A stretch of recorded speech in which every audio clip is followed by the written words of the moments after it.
Boa noite. Vamos ao Evangelho segundo Marcos,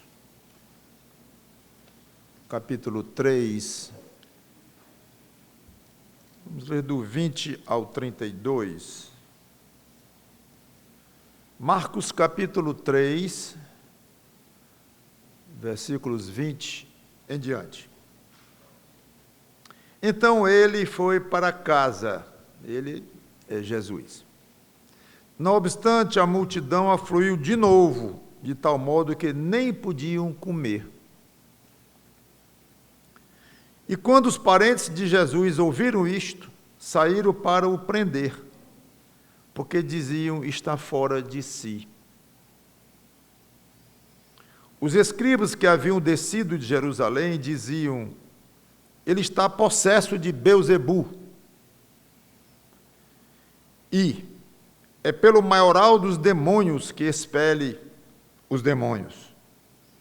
Então, convocando-os, Jesus lhes disse por meio de parábolas: como pode Satanás expelir a Satanás?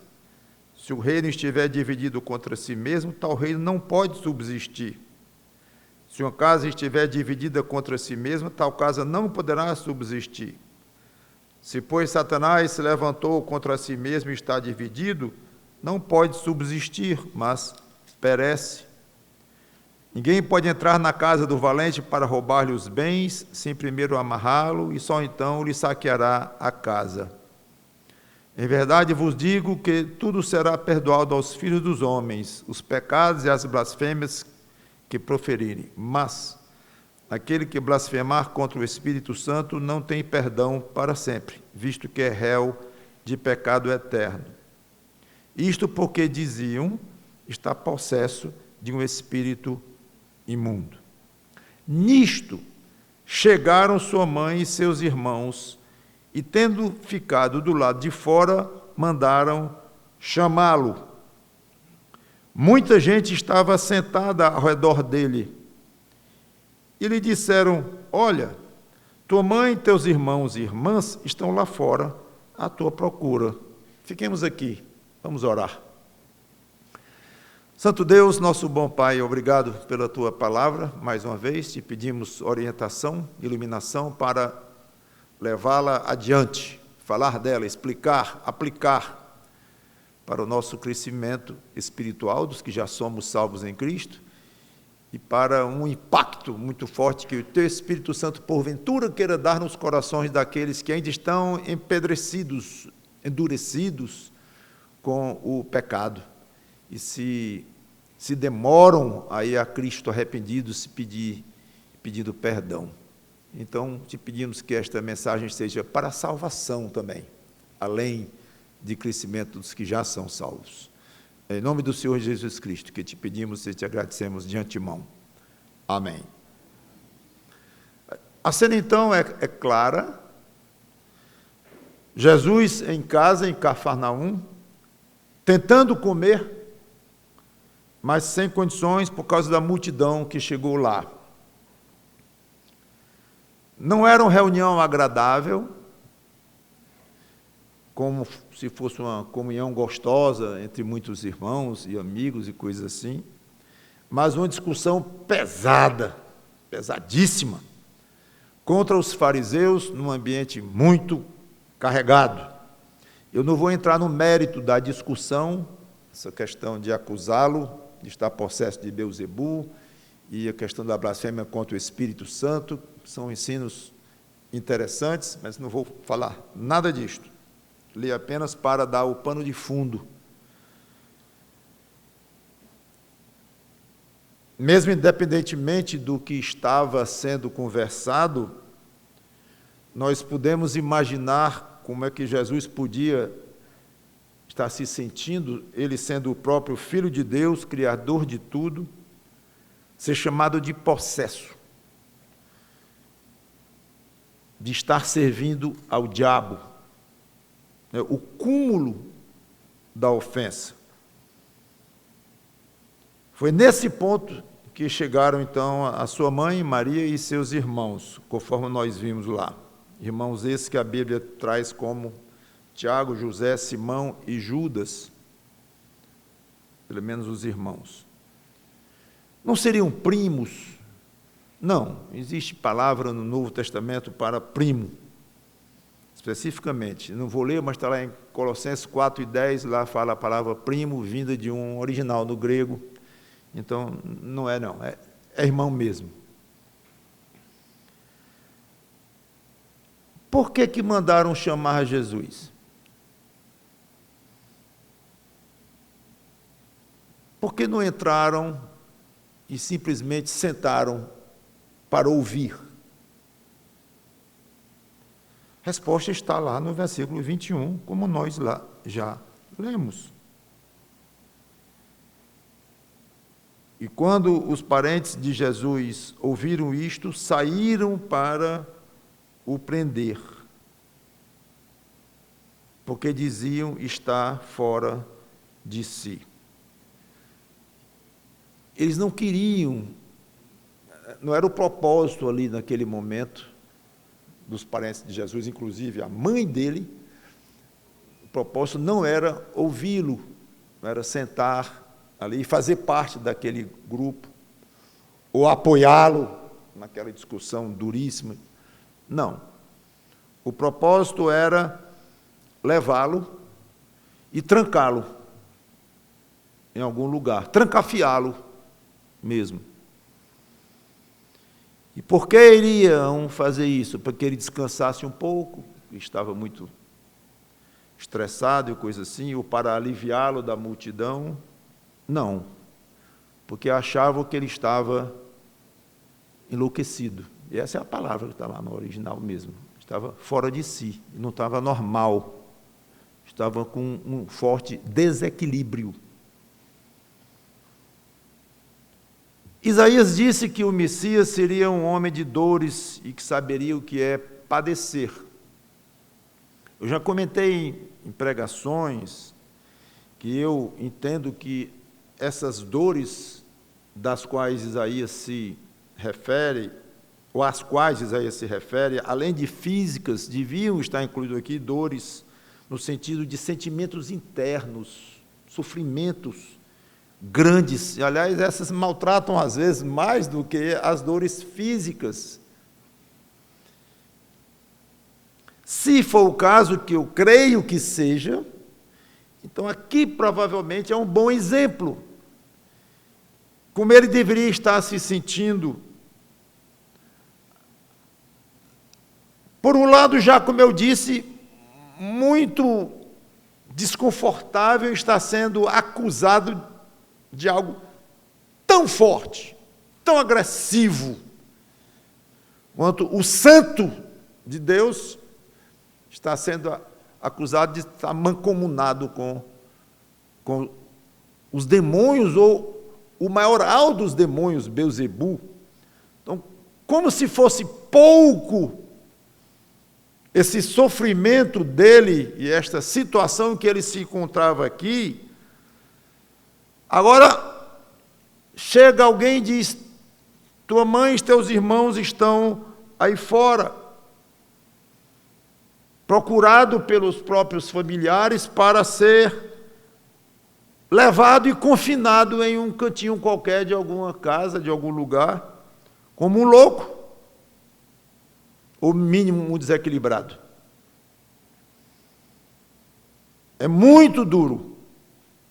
E antes de comentar a questão mesmo da família, queria lembrar que ele passou por muitas coisas, inclusive essa ou desse tipo aqui, para nos dar exemplo. Exemplo.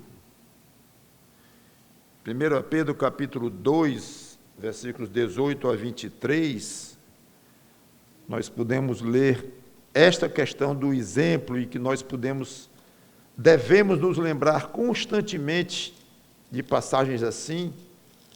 1 Pedro 2 e 23, 2:18.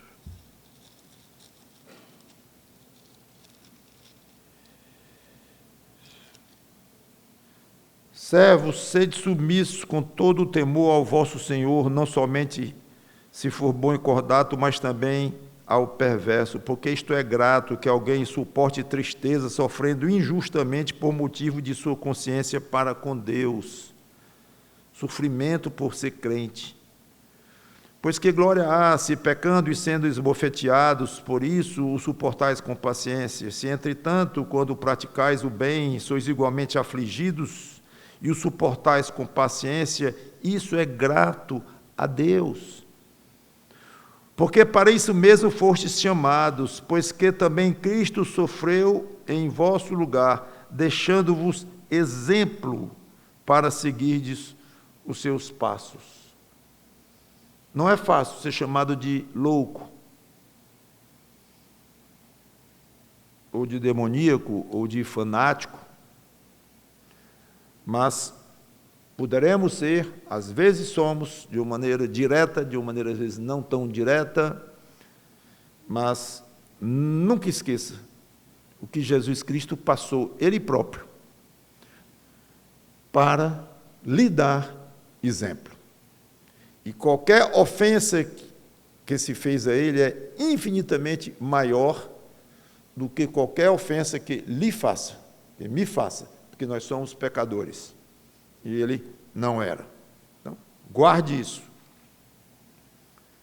Voltando ao assunto, não há nenhuma indicação de que Maria e os filhos dela estavam agindo por malvadeza ou por questão de perseguição ou oposição a Jesus.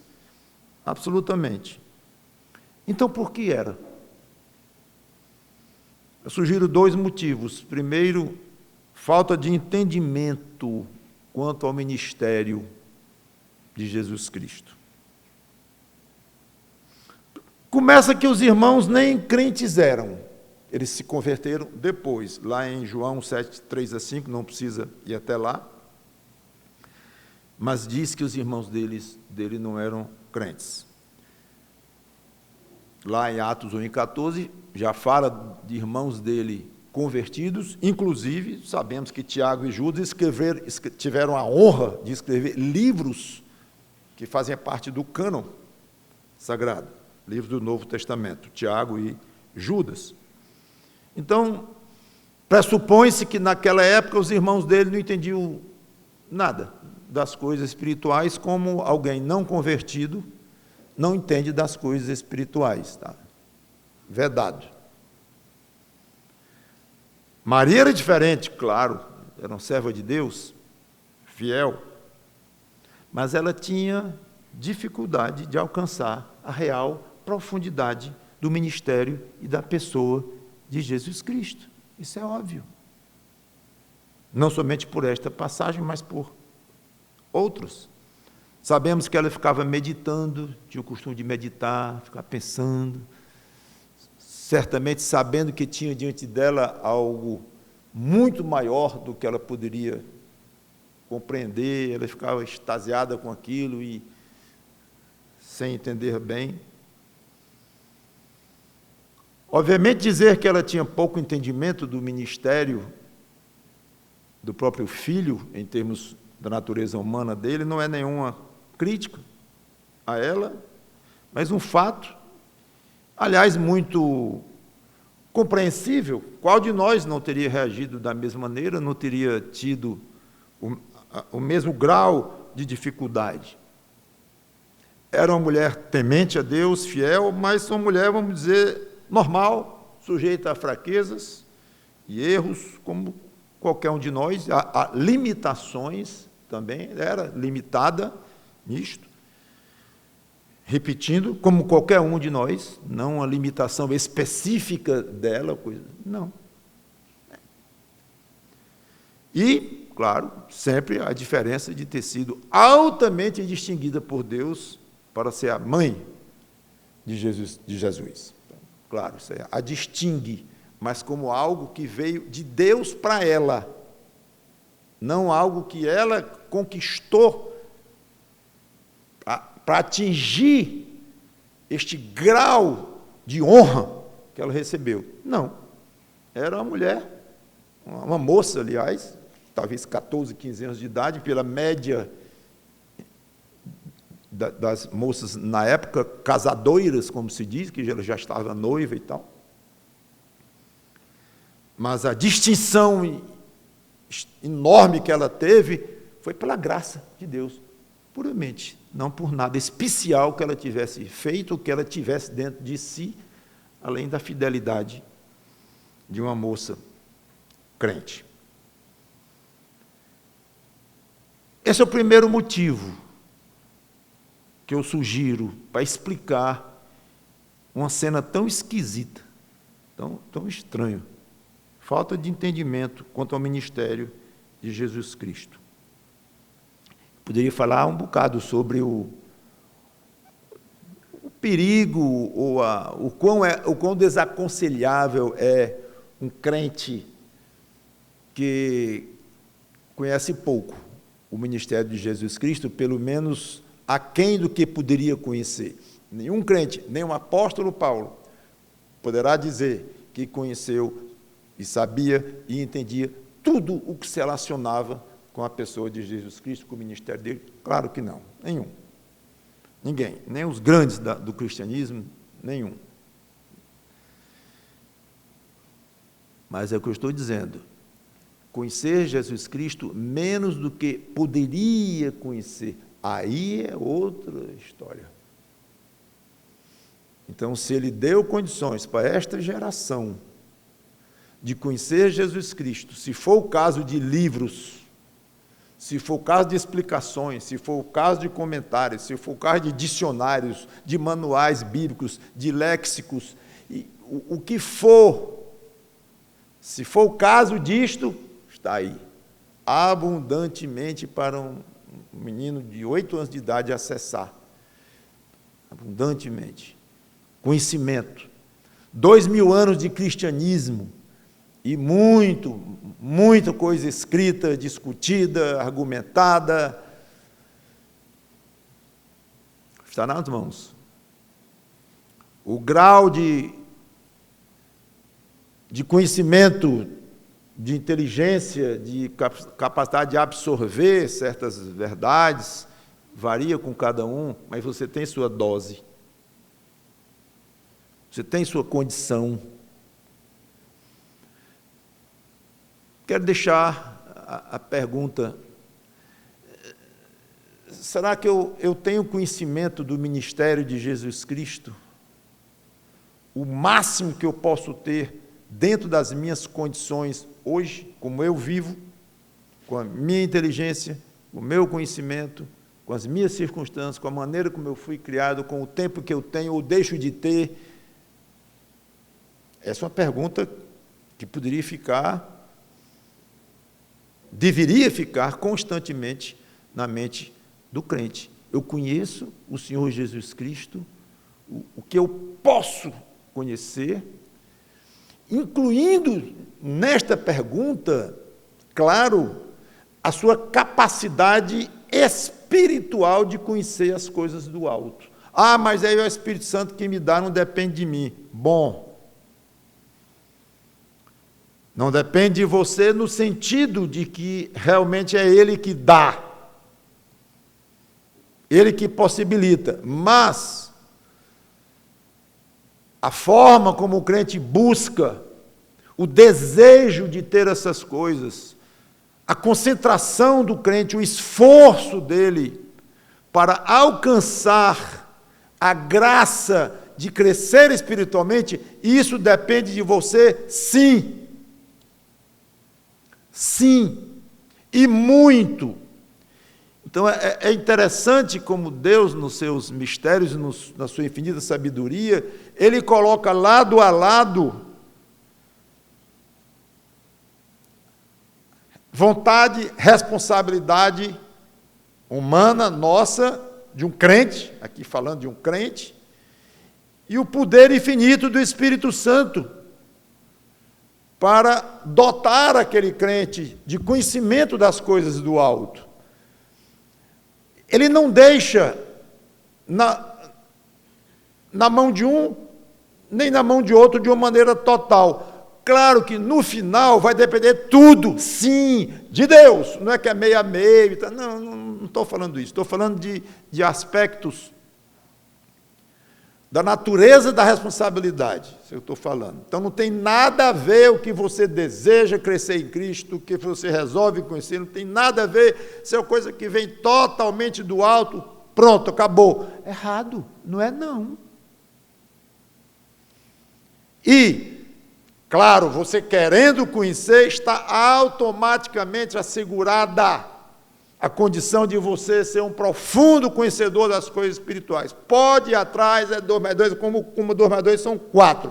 Pode ir, está garantido, você vai ter um grande entendimento das coisas do alto. Depende basicamente da sua vontade, do seu esforço. Errado. As duas coisas paralelamente. Como uma está nas suas mãos, a outra não está, faça o que lhe compete.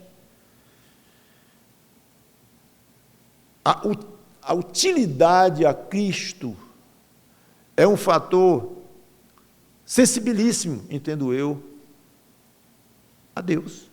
O quanto você é útil ao Senhor Jesus Cristo nesta vida. E a utilidade que você tem a Cristo, é óbvio, está diretamente relacionada com o que você compreende da pessoa dele, para poder ensinar, para poder transmitir, para poder agir. Se houvesse um conhecimento melhor deles ali, embora estava misto, como eu disse, né? Irmãos não crentes, Maria crente, estava misto, o grupo, em termos de condição espiritual e tudo, mas seja como for, se houvesse um entendimento melhor e mais profundo, não teria havido uma situação daquela tão constrangedora. E o segundo motivo, que é óbvio, desejo de protegê-lo. Entendo não mais do que isto, desejo de protegê-lo. Qual de nós não sairia correndo atrás de um parente que estivesse fora de si e se expondo de uma maneira muito negativa na rua, publicamente? Qual de nós não iria tentar livrá-lo disso, tirar desta situação? É evidente, se expondo a grandes constrangimentos, às vezes nem alguém louco ou fora da mente, fora da mente, alguém bêbado, que eu quero dizer. Quantos parentes já saíram de casa para filhos, já saíram de casa para recolher pais bêbados, fora de si, se fizeram fora de si, não é que são loucos, mas são viciados, e vai lá o filho de madrugada, lá num bar, coisa assim, de vez em quando ouve história assim, vai lá e traz para casa, para proteger, para tirar, especialmente alguém que está fora de si mesmo por uma questão mental. Então, não é difícil compreender este aspecto do interesse da proteção de Jesus Cristo por parte dos seus parentes. Muito bem. E qual foi a reação dele? Versículo 33 e 34. Voltando, então, a Marcos 3.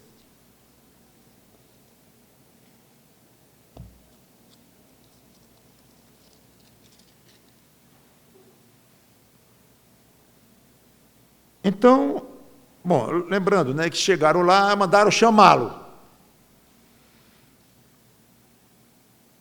Olha, tua mãe e teus irmãos estão lá fora à tua procura, do 32. 33. Então, ele lhes respondeu, dizendo, quem é minha mãe e meus irmãos? E correndo o olhar pelos que estavam assentados ao redor, disse, eis minha mãe e meus irmãos. Portanto, qualquer que fizer a vontade de Deus, este é meu irmão, irmã e mãe. 2 pontos. Primeiro, ele não foi. Pode parecer desobediência à mãe, que estava chamando. Mas ele não era mais criança, nem mesmo um adolescente, nem um jovem, era um adulto. enquanto ele era menino, a Bíblia diz textualmente que ele era submisso aos pais, ao pai e à mãe. Não vou ler, mas está lá em Lucas 2:51. Então, podemos afirmar que ele era submisso aos pais, sim, até a idade apropriada. Mas agora ele era um adulto. E a Bíblia não manda um filho adulto obedecer pai e mãe a vida. Bom, não manda o filho obedecer pai e mãe a vida toda, mas honrar e respeitar. Falei disso há pouco tempo aqui, em alguma pregação. Respeitar e honrar, sim. Obedecer, não. Então, não é o caso de desobediência. Mas, então, falando em respeito, será que ele não faltou com respeito? Embora não seja um caso de desobediência, mas ele não foi um pouco desrespeitoso com a mãe dele, talvez não honrou a mãe dele ao atender isto? Eu diria que não. Primeiro, ele estava extremamente ocupado, cercado por muita gente, numa discussão pesada, como nós já ouvimos, falando de coisas básicas do reino de Deus. Essa era a prioridade dele, foi para isso que ele veio ao mundo, para ensinar as coisas do alto, cuidar das coisas espirituais, e ele estava em plena atividade. É como interromper um cirurgião no meio de uma operação. Segundo, a família, como já comentei, iria tentar isolá-lo, levá-lo talvez até de uma maneira contida fisicamente, o irmão de um lado, outro do outro, segurando ali com força o braço dele, não sei, levar, como se leva alguém que não está normal, que não está bem, se houver algum mínimo de resistência. Então, não era uma chamada saudável que estavam fazendo a ele, não era um convite para que chegasse lá fora, não era algo que tinha a ver com essa questão de honrar ou de obedecer, ou de obedecer, já falei, mas de honrar ou respeitar. Já imaginaram o vexame da cena, ele saindo e a mãe dele e os irmãos querendo levá-lo, e ele iria resistir? Ele ia deixar de ir? Ele iria?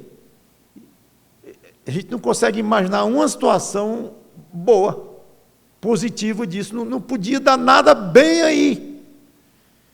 Então, só esse tipo de pensamento já me leva a crer que foi muito melhor para todos ele não ter ido. Para todos, para os presentes que iriam ficar constrangidíssimos com aquela cena familiar, entre família ali, e ele próprio, como é que ele iria fazer, os irmãos, tudo aquilo muito, muito difícil, muito complicado. Então, ele agiu com muita sabedoria, não atendeu. Segundo ponto, aproveitou para ensinar uma lição valiosíssima sobre as coisas espirituais. Antes de tudo, deixou claro que, além de uma família terrena, ele tinha uma outra, a espiritual. Falou claramente de duas famílias. Ele não disse, eu não tenho mãe e irmãos. Ele não disse. Quase, mas não disse. Porque a prioridade foi tão forte que ele deu sobre a espiritual, a família espiritual, que é quase como se tivesse desconsiderado a humana, a família humana, terrena dele. E foi isso mesmo, mas ele não negou. Minha mãe e meus irmãos são esses aqui. Eu tenho mãe e irmãos, como se ele tivesse dito. Aqui na terra eu tenho, mas vocês querem saber, para valer mesmo, minha mãe e meus irmãos, entenda, minha família, esta daqui.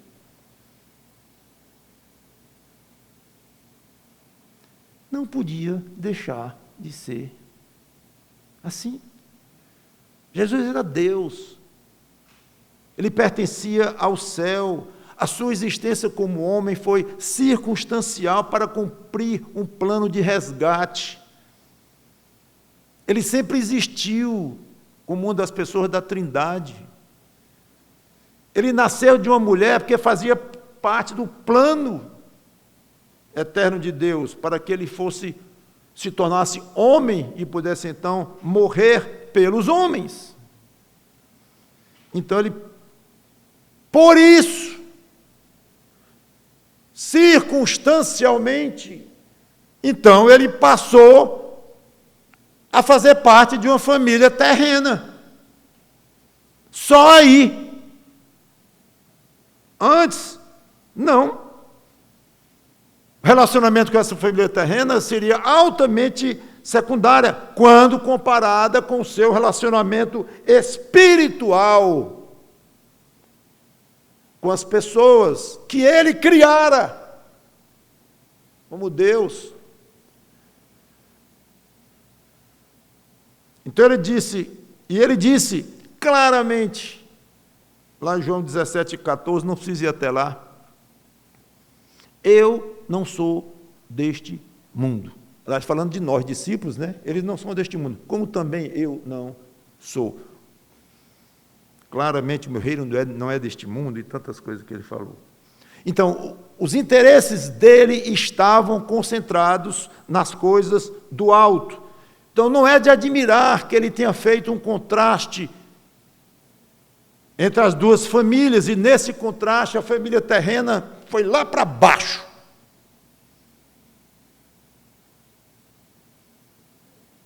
É difícil as pessoas compreenderem que as coisas espirituais e as terrenas pertencem a esferas completamente distintas. É difícil. E o mundo compreender que para os crentes as espirituais estão muito acima das terrenas. Para os do mundo, os que não têm Cristo, religião é uma área da vida tanto quanto a área profissional, escolar. Religião, futebol, política, ninguém discute. Famoso, isto aí. Então você vê como religião é colocado numa esfera terrena. Puramente. É mais uma área da vida. Nacionalidade, sexo, idade, religião, faz parte da vida humana.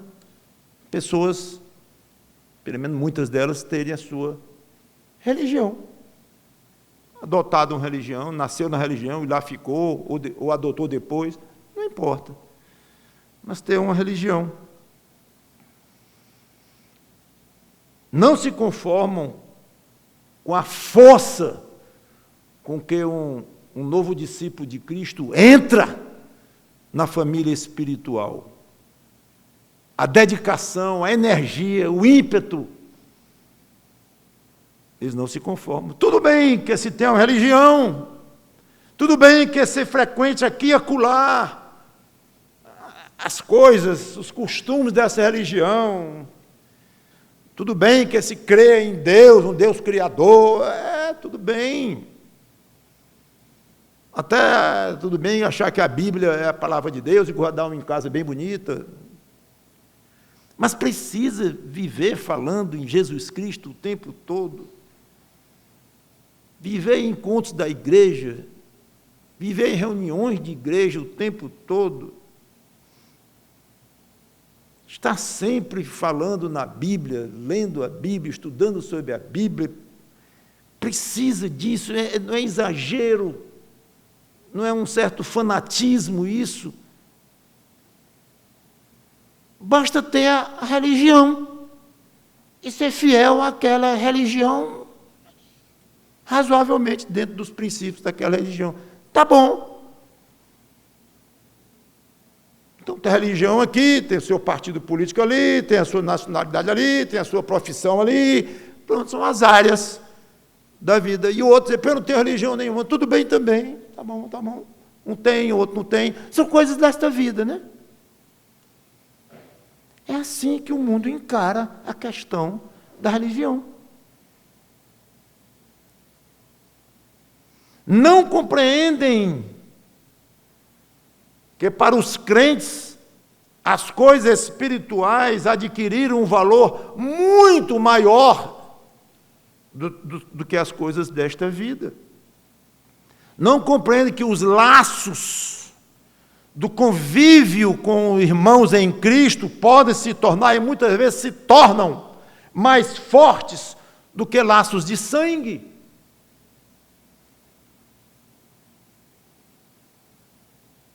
Não entendem que as conversas e a comunhão dentro de uma igreja fluam com mais naturalidade do que conversas em casa com parentes que não entendem as coisas espirituais. Não entende, então, por que o filho ou a filha prefere o retiro lá dos jovens da igreja dele, ou as senhoras, do grupo de senhoras, do que estar na reunião do colégio, ou coisa assim. Porque tanta atração para essas coisas. Por quê? Um certo fanatismo. É o que eles pensam. Não entendem que é o gosto, é o prazer dentro do crente com as coisas do alto. E em comungar com pessoas que têm esse mesmo tipo de entendimento e de prazer.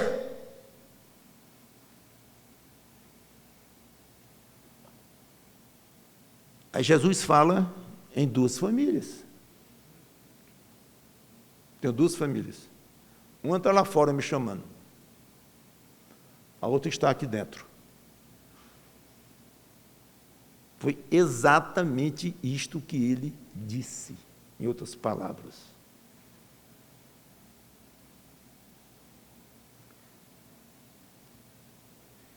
E como foi que ele caracterizou os da família espiritual?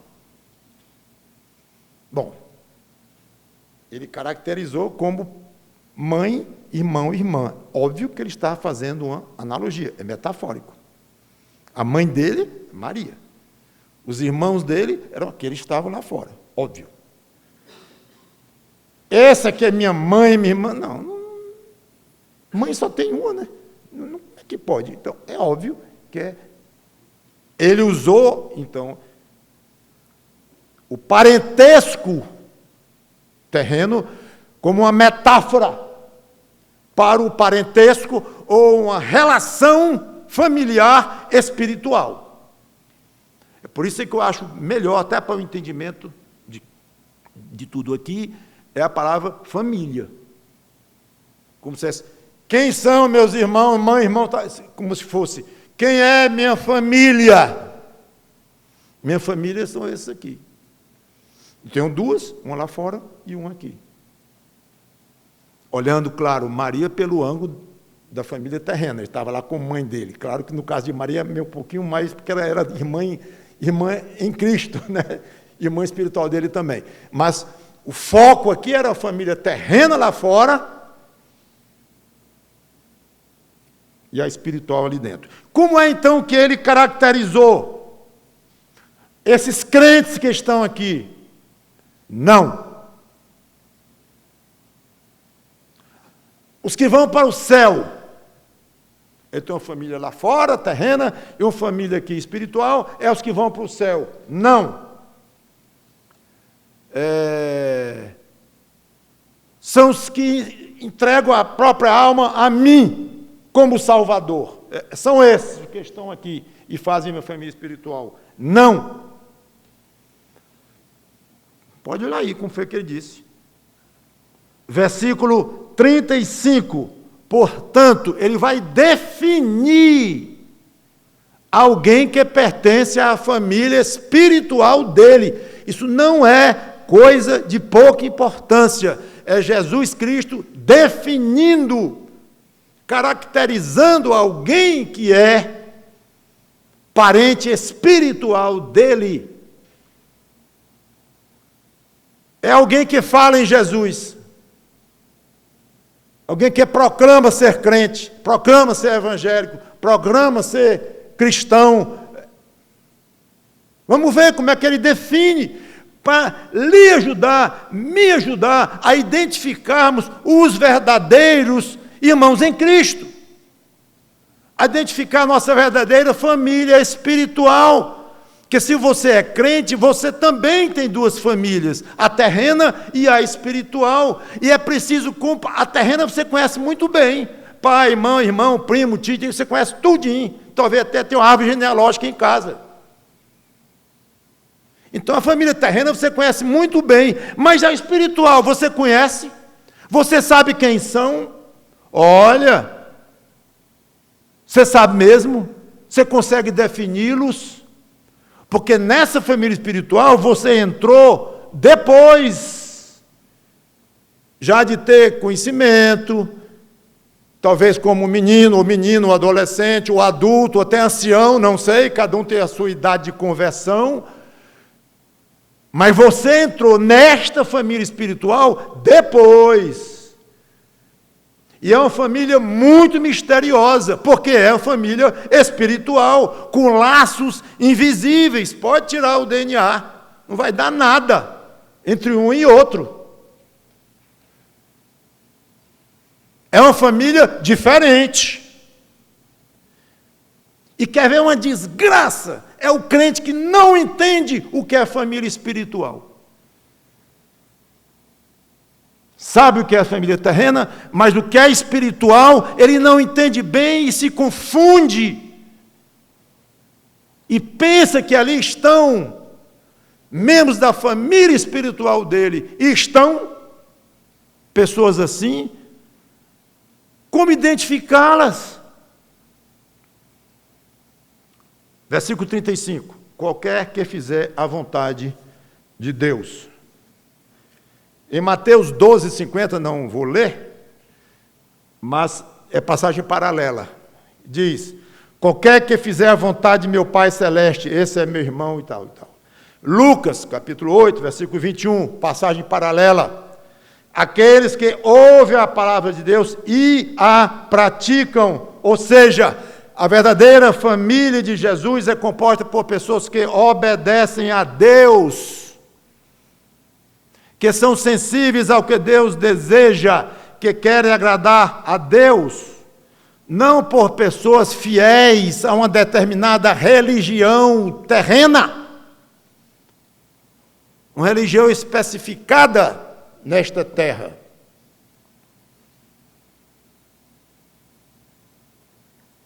A Bíblia não fala em religião nenhuma.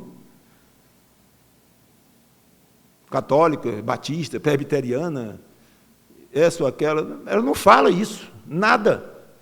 Religião pura e sem mácula é visitar órfãos e viúvas, se compadecer dos pobres e tal, pronto. É a maneira de viver. Se há uma religião aos olhos de Deus, é esta, não é? Então, essa outra religião, chamada cristianismo, chamada isso, chamada aquilo, é religião. E tem que se ter muito cuidado ao lidar com esses termos, que pode dar uma confusão na cabeça do crente e um prejuízo muito grande em achar que tem familiares espirituais que não tem. Você não quer achar que seu pai é um e você é outro, não, né? Ou sua mãe, ou seus irmãos. Acho que você considera um ponto importante na sua vida saber quem é seu pai, quem é sua mãe, quem são seus irmãos. Pois essa é a família pequena. A espiritual é a grande, aos olhos de Deus. Se é importante saber quem são aqui, seus parentes terrenos, muito mais importante é saber identificar mais ou menos, que eu disse, ela é misteriosa. É uma família misteriosa e não está no DNA, não está na testa. Tudo bem, mas a Bíblia nos dá pistas para nós termos um critério mínimo de pisar em terreno mais ou menos seguro. Isso aqui não tem nada a ver com minha família, não. Porque falou em Jesus, é minha família espiritual. Que conversa é essa? Os demônios também creem em Deus e tremem. Ah, eu também falei Senhor, Senhor e tal. Pois é, vai para o inferno. Como ele disse. Eu suscitei mortos, fiz milagres e tal. Se aparta de mim, maldito. Nunca me conheceu. Então, é por falar em Jesus que hoje está algo extremamente popular, extremamente generalizado nas últimas décadas, inclusive, com a explosão do chamado mundo evangélico. Isso é a sua família espiritual? Lamento. Você está entendendo muito pouco.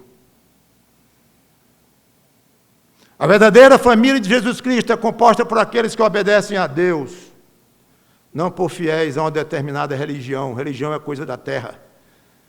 E olha, aqui estavam presentes fariseus, discutindo com ele, homens altamente religiosos. Pois é, e Jesus já deixara claro que eles não eram fiéis a Deus. Óbvio que eles se sentiram excluídos. Eu disse, meus irmãos, e olhou assim, eles não estavam incluídos. Aliás, estavam chamando-o de demônio, o processo de demônio. Alguns acham que todos os que fazem parte do grande cristianismo pertencem à mesma família cristã. Não. A família espiritual não é caracterizada por religião, nem por um credo, nem por obedecer a critérios A, B ou C, mas pela determinação pessoal de cada um de ser fiel a Deus, segundo os padrões da palavra de Deus, e que exige a entrega ao Senhor Jesus Cristo como Salvador pessoal, e uma vida coerente com esse tipo de confissão. Alguém que fala em Jesus Cristo e tem uma vida incompatível é como alguém imundo que joga perfume sobre o próprio corpo. É uma mistura de muito mau gosto. E só quem não entende coisa nenhuma de aroma e de perfume pode confundir uma coisa com a outra. O cristão da boca para fora, que vive falando em Jesus Cristo, não cheira bem.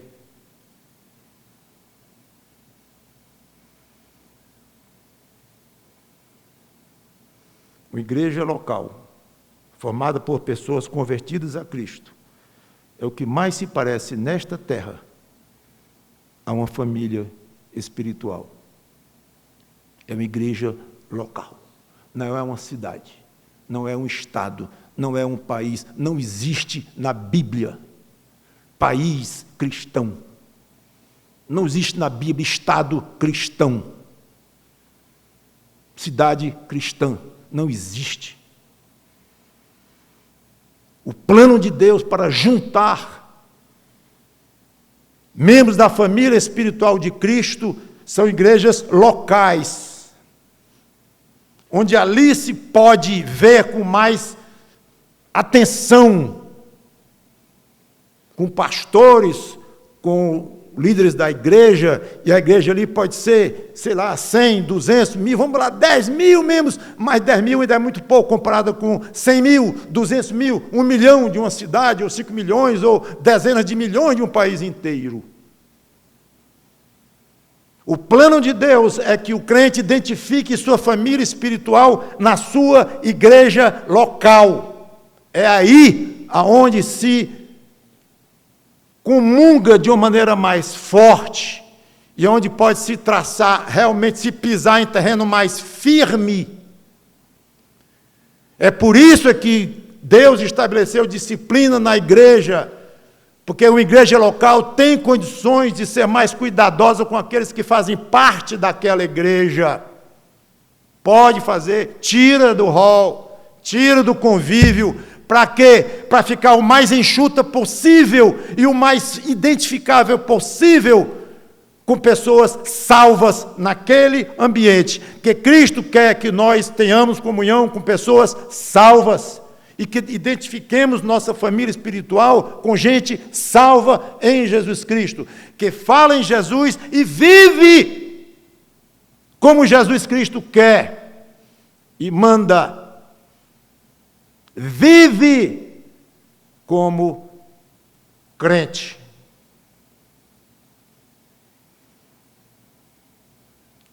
Cada crente deve se sentir com relação à sua igreja como a sua própria família. Se não for o caso, tem algo errado com o próprio crente ou com a própria igreja. Se o crente não se acha em casa na sua própria igreja e não identifica ali, esse é meu irmão, mãe, irmãs, como Cristo disse, essa é minha família espiritual. Se o crente não consegue isso na sua própria igreja local, está algo errado com o crente ou com a igreja. Conserte isto. Porque o lugar para o crente se sentir em paz na sua própria casa e no seu lar espiritual é a sua igreja local.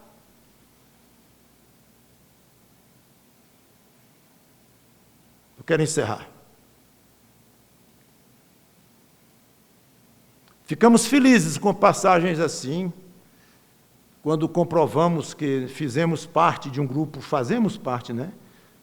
muito especial de pessoas, os familiares de Jesus. Que coisa boa. Eu, sendo crente em Jesus Cristo, se eu estivesse lá, na hora que ele olhasse, esses são minha mãe, meus irmãos e irmãs, eu estaria incluído. Por quê? Porque eu digo que sou de Jesus. Não.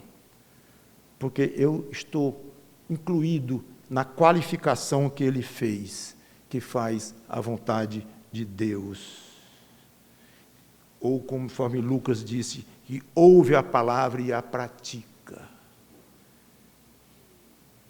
É muito gostoso um ser humano como você, como eu, pecador, que nasceu perdido, saber que hoje nós somos família de Jesus Cristo. Mas é bom lembrar que, na essência, o que lhe caracteriza como da família de Jesus Cristo não é pertencer à igreja batista, à igreja X, Y ou Z. Ou você ter sido batizado, você ter dons de todo jeito. Não é suficiente, mesmo que a família espiritual, para nós considerarmos de uma maneira mais prática, se resuma à igreja local, mesmo assim, fazer parte de uma igreja local ainda não é garantia de que você faz parte da família de Jesus Cristo. A garantia única é que ele deu, ou está dentro do critério que ele deu. É você saber se você, no seu coração, ama Cristo, obedece até onde pode a Deus, vive até onde pode, de acordo com os princípios de Deus, e quando tropeça, usa os recursos bíblicos de pedir perdão a Deus, a alguém que ofendeu, e confessar, e levantar, e tocar para frente, mas sempre querendo obedecer de todo o coração. Essa é a condição para você se considerar família de Deus. Ser praticante da palavra de Deus. Essa deve ser a causa para as pessoas olharem para nós e dizer, ali vai um familiar de Jesus Cristo. É essa a condição no seu coração. E saber identificar outros como pertencentes à sua família, especialmente da igreja local. Eu não estou dizendo aqui, é óbvio, que alguém de uma outra igreja não é familiar de Jesus, nem você pode considerá-lo familiar. Claro que eu não estou dizendo isso. Todos os crentes deste mundo fazem parte da família espiritual de Jesus hoje, claro. Mas cadê? Onde estão? Como identificá-los? Não dá.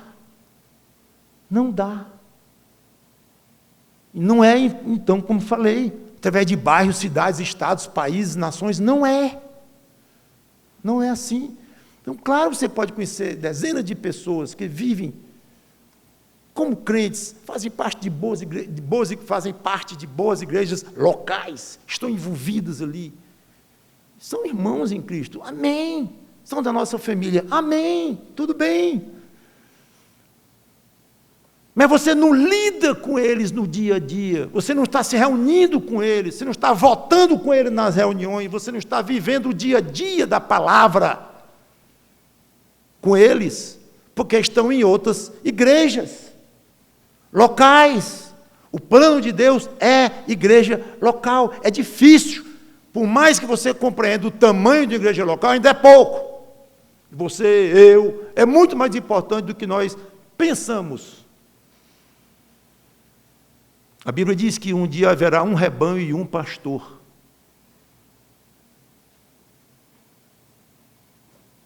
Cadê esse rebanho hoje? Ninguém vê. São os crentes no mundo. São definidos assim. Mas a parte prática de se reunirem, comungarem e tudo mais, não dá, é impraticável. Veio então a questão da igreja local.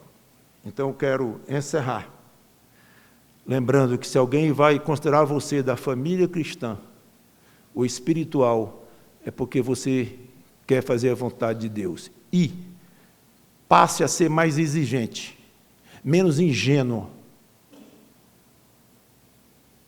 e aceitar praticamente qualquer um que fale em Jesus Cristo, e fale em coisas caras à Bíblia, como da família espiritual. Nada a ver. Obrigatoriamente, nada a ver. Seja mais sábio. Se você está achando que é assim que funciona a questão de quem é de Cristo e quem não é. Não interessa quem é de Cristo e quem não é neste mundo. Só lhe interessa saber quem é de Cristo e quem não é, os da sua igreja, porque é sobre eles que você vai legislar. É sobre eles que você vai ou não apoiar a proposta dos líderes para tratar com ele se ele cair em pecado ou coisa assim. Esses são os que você precisa, sim, julgar. Não o coração, mas a vida de crentes que estão na sua mesma igreja. Quanto ao mais, noutros lugares, noutras cidades, noutros estados, noutros países, não é problema seu, nem meu, identificar quem são os nossos familiares. Esta é a nossa família, primariamente falando, esta igreja aqui.